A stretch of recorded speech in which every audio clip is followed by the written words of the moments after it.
ബ്രഹ്മാണ്ടത്തിനകത്തുപെട്ട സകല ലോകത്തെയും, ഭൂമിക്കടിയിലേക്കുള്ള അധോലോകങ്ങളെയും ഭൂമിക്ക് മുകളിലേക്കുള്ളതായ ജ്യോതിർലോകങ്ങളെയും ഭംഗിയായി പാടി ഈ ബ്രഹ്മാണ്ടത്തെ മുഴുവൻ തൻ്റെ 1000 ഭണങ്ങൾക്ക് മുകളിൽ അനന്തൻ ധരിച്ചിരിക്കുന്നു എന്ന് ഓർമ്മിപ്പിച്ചു. അനന്തന് ഇതൊക്കെ താങ്ങി നിർത്താൻ എങ്ങനെയാണ് പറ്റുന്നത്? അവിടെയാണ് നാമവൈഭവം പറയുന്നത്. എന്നാമശ്രുതമനുകീർത്തയേകതസ്മാദാർത്തോ വാ യതി പതിത പ്രലംബനാദ്വാ.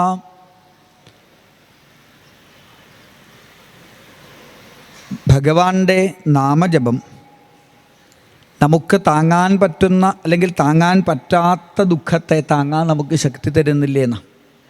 എന്നെക്കൊണ്ടിത് സഹിക്കാൻ പറ്റണില്ല, എന്നെക്കൊണ്ടിത് താങ്ങാൻ പറ്റുന്നില്ല എന്ന് പറയുന്ന എത്ര വലിയ ദുഃഖഭാരമാണെങ്കിലും ഗുരുവായൂരപ്പാന്നോ അമ്മേന്നോ എന്തെങ്കിലും ഒരു നാമം ജപിക്കുമ്പോൾ ഭക്തനെ സംബന്ധിച്ച് ഒരു വലിയ കുളിര് തന്നെയാണ് അല്ലേ.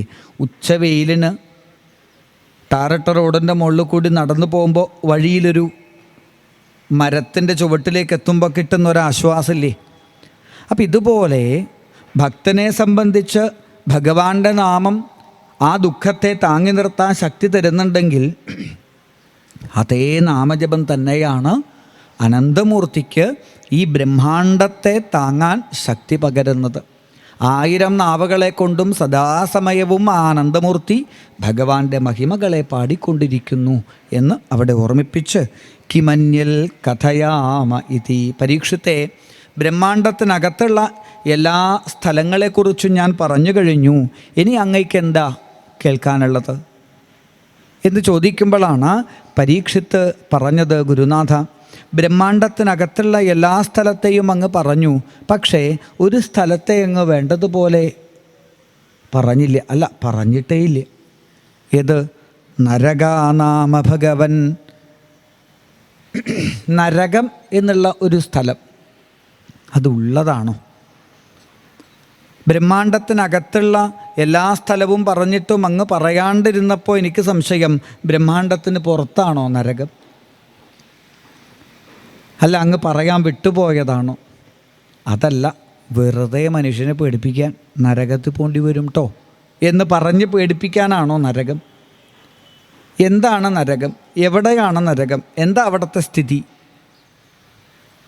എനിക്ക് നരകവും പറഞ്ഞു തരണം അല്ലേ. പരീക്ഷത്തിൻ്റെ ചോദ്യം നമ്മൾ ആദ്യം ശ്രദ്ധിക്കണം.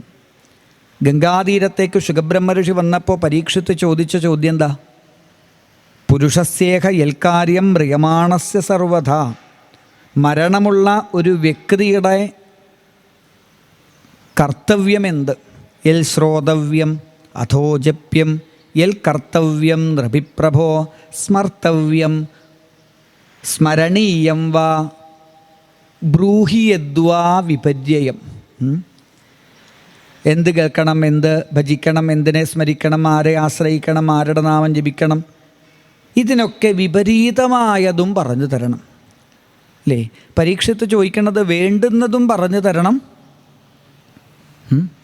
വേണ്ടാത്തതും പറഞ്ഞു തരണം എന്നാ. ഇപ്പം സംശയമില്ലേ നിങ്ങൾക്ക്? വേണ്ടുന്നത് പറയണം എന്നൊക്കെ പറഞ്ഞാൽ ശരി, ഈ വേണ്ടാത്തത് എന്തിനാ പറയുന്നത്? വേണ്ടാത്തത് അറിയണോ നമ്മൾ? വേണ്ടാത്തതിനെക്കുറിച്ച് അറിയണോ? അറിയണം. എന്തിനറിയോ? എന്നാലേ വേണ്ടുന്നതിൻ്റെ ഗുണം നമുക്ക് ശരിക്കും മനസ്സിലാവുള്ളൂ അല്ലേ. വേണ്ടാത്ത വഴിയുടെ ദോഷം അറിയുമ്പോഴാണ് വേണ്ടുന്ന വഴിയുടെ ഗുണം നമ്മൾ ശരിക്കും മനസ്സിലാക്കുക. ദിവസവും അമ്പലത്തിലേക്ക് പോണൊരു വഴിയുണ്ട്, കുറച്ച് വളഞ്ഞ വഴിയാണ്, പക്ഷേ നല്ല നടക്കാൻ സൗകര്യം, വേറെ കുണ്ടും കുഴിയൊന്നുമില്ല, നല്ല ലെവലായിട്ടുള്ള സ്ഥലം. അങ്ങനെ ദിവസവും ആ വഴിയിൽ കൂടി 2.5 കൊല്ലോ മറ്റോ ആയി അമ്പലത്തിൽ പോന്നു. ഒരു കുഴപ്പം ഇതുവരെ ഇല്ല. അപ്പോഴാണ് ഈയിടെ ഒരു കൂട്ടുകാരൻ പറഞ്ഞത്, നീ എന്തിനാ ഇത്ര വളഞ്ഞു പോണത്? ഒരു എളുപ്പ വഴിയുണ്ട്. ശരിക്കും വഴിയൊന്നുമില്ല അതിലേ കൂടി, എന്നാലും എളുപ്പ വഴിയാണ്, കുറച്ച് വേണ്ടാത്ത വഴിയാണ്. എന്താ അറിയോ? ഇവിടുന്ന് നേരെ ഈ മതിൽ കടന്ന്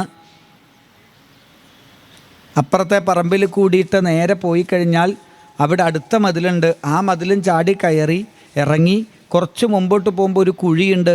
ആ കുഴിയുടെ അപ്പുറത്തേക്ക് ചാടി അവിടുന്ന് കടന്നാൽ അമ്പലമായി.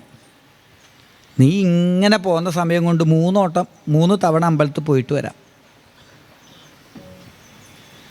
ഈ 2.5 കൊല്ലം ഒരു കുഴപ്പമില്ലാണ്ട് അമ്പലത്തിലേക്ക് വളഞ്ഞിട്ടാണെങ്കിൽ സുഖമായി പോയ ആൾക്ക് ഒരു ദിവസം തോന്നി ഇതിൽ കൂടി പോയാലോ. പോയി.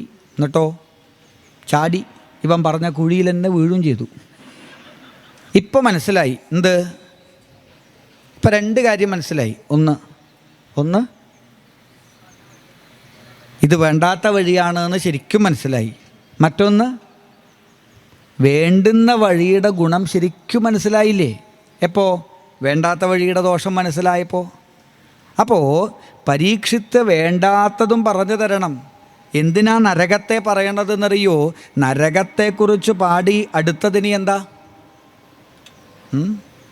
നരകത്തെക്കുറിച്ച് വർണ്ണിച്ചു കഴിഞ്ഞാൽ അടുത്ത പ്രകരണം ഏതാ ഭാഗവതത്തിൽ? അജാമിളോപാഖ്യാനം, നാമജപ അല്ലേ? അപ്പോൾ നരകത്തെക്കുറിച്ച് പറഞ്ഞിട്ട് വേണം നാമജപത്തെക്കുറിച്ച് പറയാൻ. എന്നാലോ നാമം ജപിക്കണ്ട വിചാരിച്ചവനും നരകത്തെക്കുറിച്ചിട്ട് പറഞ്ഞാൽ നാമം ജപിക്കും.